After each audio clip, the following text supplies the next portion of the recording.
دیکھو معاشرے کے اندر جو غلط باتیں پھیل جاتی ہے اس کا ختم کرنا ہمارے لیے انتہائی ضروری ہے، ورنہ اسلام اور ایمان پر برقرار رہنا ہمارے لیے مشکل ہو جائے گا۔ ایک چھوٹی سی گزارش میں خصوصاً ان لوگوں سے کروں گا کہ جو یونیورسٹیز کالجز کے اندر اسکول کے اندر پڑھتے ہیں، وہ خصوصاً یہ بات ضرور سن لیں کہ بھئی قرآن کریم کا موضوع اور مقصد کیا ہے۔ قرآن کریم کس موضوع پر نازل شدہ کتاب ہے؟ ہر کتاب کی اپنی ایک موضوع ہوتی ہے، اس کے ارد گرد وہ اپنی مواد کتاب کے اندر پیش کی جاتی ہے، اس موضوع کے ارد گرد دلائل پیش کیے جاتے ہیں۔ تو قرآن کریم کا جو بنیادی مقصد اور بنیادی غرض ہے وہ یہ ہے کہ ساری انسانیت راہ راست پر آ جائے، سیدھے راستے کو اختیار کر لے اور آخرت کے فکر میں لگ جائے، دنیا سے ہٹ کر وہ آخرت کی تیاری میں لگ جائے۔ اب اس سے یہ معلوم ہوا کہ قرآن کریم کا مقصد انسانیت کو راہ راست پھیلانا ہے۔ تو اگر ہم قرآن کریم کے علاوہ کسی اور چیز میں حق ڈھونڈیں گے، یعنی ان احکامات کے علاوہ جو آپ صلی اللہ علیہ وسلم نے بیان کی، جو اللہ جل شانہ نے وحی الہی کے ذریعے سے بیان کی، اس کے علاوہ اگر ہم کسی اور چیز میں حق ڈھونڈیں گے، دنیاوی کسی کتاب کے اندر ہم حق ڈھونڈنے کی کوشش کریں گے، تو ہم گمراہ کہلائیں گے۔ آپ صلی اللہ علیہ وسلم نے حدیث کے اندر تصریح بھی کی ہے، اگر تم قرآن و حدیث یعنی ان احکامات کے علاوہ حق تلاش کرنے کی کوشش کرو گے تو تم گمراہ ہو جاؤ گے۔ جو اللہ جل شانہ نے وحی الہی کے ذریعے سے بھیجی ہے، جو قرآن کریم کے اندر بیان ہوئی ہے، جو آپ صلی اللہ علیہ وسلم نے بیان کی، حق ہمیں وہی پہ ملے گا۔ اشارہ میرا اس بات کی طرف ہے کہ بہت سارے لوگ ایسا کر لیتے ہیں کہ اپنے ذہن میں کچھ نظریات بنا لیتے ہیں، کسی کی طرف سے ان کے ذہنوں میں یا تو ڈال دیا جاتا ہے یا وہ اپنی عقلی باتوں سے کچھ نظریات اپنے لیے بنا لیتے ہیں اور پھر قرآن کریم کے سامنے بیٹھ جاتے ہیں، وہاں حق تلاش کرنے کی کوشش کرتے ہیں۔ لیکن یہ بات ذہن نشین کر لیجئے کہ آپ نے اگر قرآن کریم سے سیدھے راستے کو اختیار کرنا ہے، قرآن کریم سے اپنے لیے ہدایت کو چننا ہے، اختیار کرنا ہے، تو آپ خالی ذہن ہو کر قرآن کے سامنے بیٹھو گے۔ اگر آپ اور نظریات کو اپنے عقل میں رکھ کر قرآن کے سامنے بیٹھو گے تو آپ قرآن کریم کی آیتوں میں ہیر پھیر کرو گے، سیاق و سباق میں ادھر ادھر کر کے آپ اس کے ساتھ مناسبت کرنے کی کوشش کرو گے، لیکن آپ حق تب تلاش نہیں کر سکتے۔ حق آپ کو تب ملے گا کہ جب آپ خالی ذہن ہو کر قرآن کریم کے سامنے بیٹھ جاؤ۔ تو ہمارے لیے معیار وہ قرآن کریم ہے، احادیث ہے، وہ احکامات ہے جو وحی الہی کے ذریعے سے ہمارے سامنے بیان کی گئی ہے۔ سائنس ہمارے لیے دلیل نہیں ہے۔ میں بارہا یہ کہہ چکا ہوں کہ سائنس کوئی مذہب نہیں ہے کہ ہم قرآن و حدیث کو چھوڑ کر، اسلام کو چھوڑ کر اس کو بحیثیت مذہب کے ہم اختیار کر لیں، کیونکہ وہ ظنیات ہے، مشاہدات ہے، آبزرویشنز ہیں، تجربات ہیں، وہ غلط بھی ہو سکتے ہیں، کہتے بھی ہیں کہ ہمارے تجربات وہ غلط بھی ہو سکتے ہیں، کیونکہ رفتہ رفتہ انسٹرومنٹس آلات کے اندر جو ہی ترقی ہوتی جاتی ہے تو ان کے جو بہت سارے تھیوریز ہیں وہ غلط پڑ جاتے ہیں۔ لیکن جو قرآن میں بیان ہوا، جو حدیث میں بیان ہوا، میں تقابل یعنی قرآن اور سائنس کا تقابل کر کے بھی مجھے شرم آتی ہے، لیکن میں تقابل نہیں کرنا چاہتا۔ قرآن کریم ایک عظیم کتاب ہے، اس کا ایک عظیم مقصد ہے اور ایک عظیم مقصد پہ وہ اتر چکا ہے، تو سائنس کبھی بھی قرآن کا مقابلہ نہیں کر سکتی۔ قرآن کریم نے جو کچھ بیان کیا وہ برحق بیان کیا، وہ ایک حق مذہب ہے۔ اب سائنس وہ ذنیات کا ایک علم ہے۔ آپ کائنات کے اندر تدبر کرتے ہو، آپ ترقی یافتہ راستے کو اختیار کرنا چاہتے ہو تو اسلام اس کو سراہتا ہے، آپ ترقی کرو، کائنات کو جانچو، آپ کو اللہ کی حقیقت معلوم ہو جائے گی۔ لیکن اس کو مذہب بنانا، اسلامی احکامات کے ساتھ اس میں تضاد پیدا کرنا، یہ بالکل غلط بات ہے۔ کچھ دنوں پہلے ایک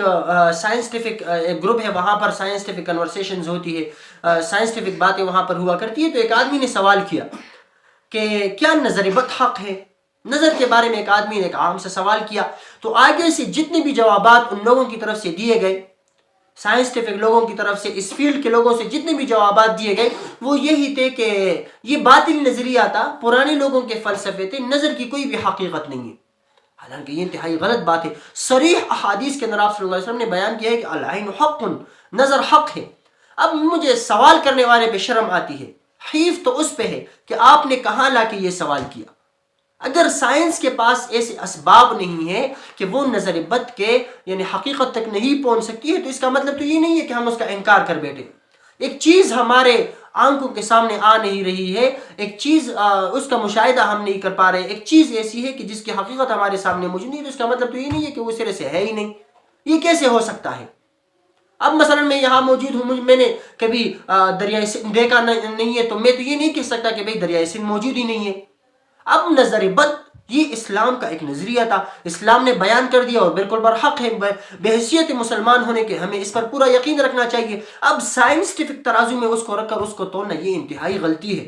آپ کو مذہب نے ایک بات بیان کر لی تو آپ اس کو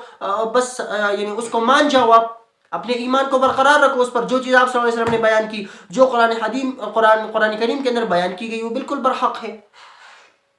اس لیے میں خصوصاً یونیورسٹیز کے طلباء سے، اسکول اور کالجز کے طلباء سے گزارش کروں گا کہ قرآن کریم کا اصل مقصد انسانیت کو راہ راست پھیلانا ہے۔ آپ اس کو سائنسٹفک کتاب مت سمجھیں، سائنسٹفک موضوع پر قرآن نہیں اترا، ہاں اس کی جزیات تو موجود ہوں گے لیکن موضوع نہیں ہے وہ قرآن کا، وہ محض تدبر کے لیے اللہ جل شانہ نے کہا ہے کہ آپ کائنات کے اندر غور کرو، آپ کو اللہ کی حقانیت معلوم ہو جائے گی اور برحق ہے۔ میں نے ایک سائنسدان کی کتاب پڑھی، اس کے اندر اس نے لکھا تھا، مسلمان سائنسدان تھا، کہ اگر ہم کائنات کے اندر غور کریں گے، کائنات کے اندر اگر ہم تدبر کریں گے، تو جب ہم اپنے کسی یعنی آبزرویشنز کے اندر اگر ہم کسی انتہا تک پہنچ جائیں گے، کوئی تجربہ اگر ہم کر رہے ہیں اور اس میں ہم انتہا تک پہنچ جائیں تو ہمیں اللہ کی حقانیت معلوم ہو جاتی ہے کہ کیسا نظام اللہ جل شانہ نے پیدا کر رکھا ہے۔ اس وجہ سے انتہائی گزارش کروں گا کہ قرآن کریم ایک عظیم کتاب ہے، آپ ایسے سوالات، ایسی باتوں کو سائنس کے ترازو میں مت تولو کہ جس کے بارے میں سائنس بتا ہی نہیں سکتی ہے۔ اور ایک دوسری بات یہ بھی ذہن نشین رکھنی چاہیے کہ سائنس وہ وہاں تک باتیں کرتا ہے جہاں تک انسان کی عقل پہنچ سکتی ہے۔ اب ماوراء العقل جو باتیں ہیں، جو چیزیں انسان کے عقل سے باہر ہیں، آپ نے یہ بات سنی بھی ہوگی کہ وحی الہی کی ابتدا وہ وہاں سے ہوتی ہے جہاں پر انسانیت کی عقل ختم ہو جاتی ہے۔ وحی کی ضرورت بھی تو اس لیے پڑتی ہے کہ انسان اپنے چھوٹے سے دماغ سے اپنے لیے سیدھے راستے کو اختیار نہیں کر سکتا ہے، دنیا کی ساری حقیقت ایک چھوٹی سی دماغ پر وہ نہیں کھول سکتا ہے۔ اس وجہ سے ہمارے لیے جو یعنی مین کلیم اور مین مقصد، وہ ہم نے مذہبی باتوں کو اسی طرح ہی من و عن ماننا ہے جس طرح وہ بیان کی جاتی ہے آپ صلی اللہ علیہ وسلم کی طرف سے، قرآن و حدیث کی طرف سے، اللہ جل شانہ کے احکامات میں جو بات جس طرح بیان کی گئی بالکل برحق ہے۔ سائنس میں اس کو توڑنا یہ ہم زیادتی کریں گے، کیونکہ وہاں نظریات ہے، آبزرویشنز ہے اور وہ ظنیات ہے۔ ایک نظریہ وہ قائم کر لیتے ہیں، جب نئے آلات کے ساتھ پھر اس کو پرکھتے ہیں، نئے انسٹرومنٹس آ جاتے ہیں، پھر وہ پرکھتے ہیں تو پھر وہ غلط ثابت ہو جاتے ہیں۔ اس وجہ سے اللہ تعالی ہمیں سمجھنے کی توفیق عطا فرمائے۔ آپ سے گزارش کروں گا کہ آپ بھی قرآن کریم کے اصل موضوع کو سمجھیں اور اس کے مطابق آپ زندگی گزارنے کی کوشش کیجیے۔ جزاکم اللہ